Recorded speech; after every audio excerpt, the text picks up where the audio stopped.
ambitious multi-billionaires here at the Durban Book Fair.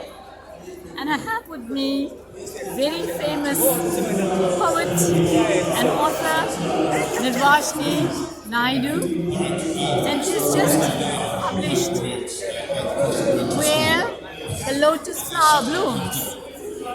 And I'd like to ask you a few questions. So Nirvashnee, so give us some background of yourself, please. I'm not a full-time writer.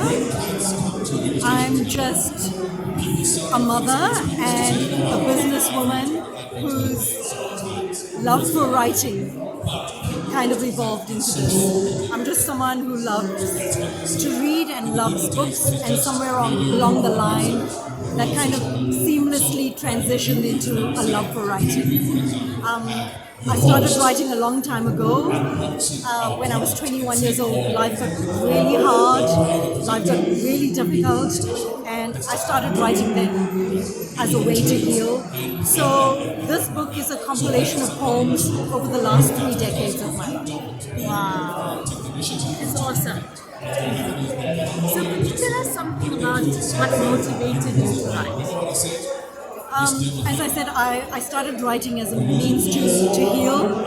It was a way for me to understand what I was going through. I was going through some very serious mental health issues, and 30 years ago it was very misunderstood. Mental illness was, mental health issues was thought of as being insanity and madness, so you had to keep quiet about it. And I started writing to heal. I started writing to understand what was happening to me, what was happening in my life.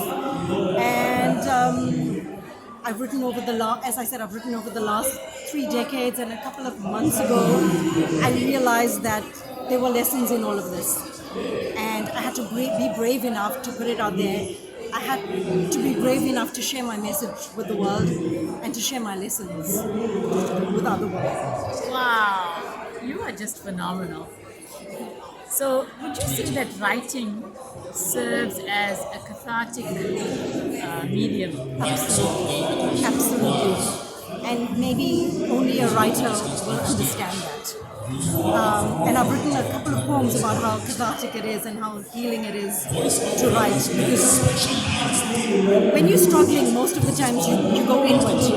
And it serves as it's very therapeutic. It serves as some kind of therapy where even you start to understand stuff that you didn't understand before. Because you read it in a different medium. You can read it as a second person, as a third person, and then you kind of understand what's happening. Is there a particular poem here that's your favorite? Yeah, Where the Lotus Flower Blooms. Would you like to read it to the world?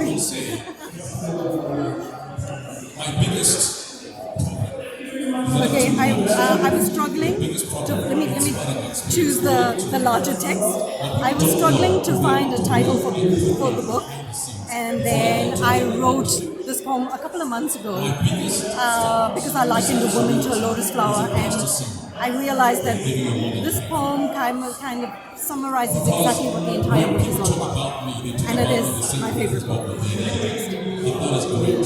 You saw a flower devoid of life, suffocating, drowning in mud. You expected it to just wither and die every time you drew blood. But there is an enduring tenacity that grows from a woman's soul that defies all laws of what's natural when she has to survive all on her own. If you haven't noticed her flawless petals or smelled her heady perfume, then you probably missed the miracle of watching a lotus flower bloom. When you saw her covered in sludge and fur, lying lifeless in the dirt, that was not her death you witnessed. That was her rebirth. Wow. That was really, really heartfelt. And I think it's transformational as well. Like a lotus. Absolutely. So thank you so much for your time. Thank you for signing this book for Chancellor. I know she's going to love it. So thank you so much. Oh, you're welcome. Oh, you too. Thank you so much. Thank you.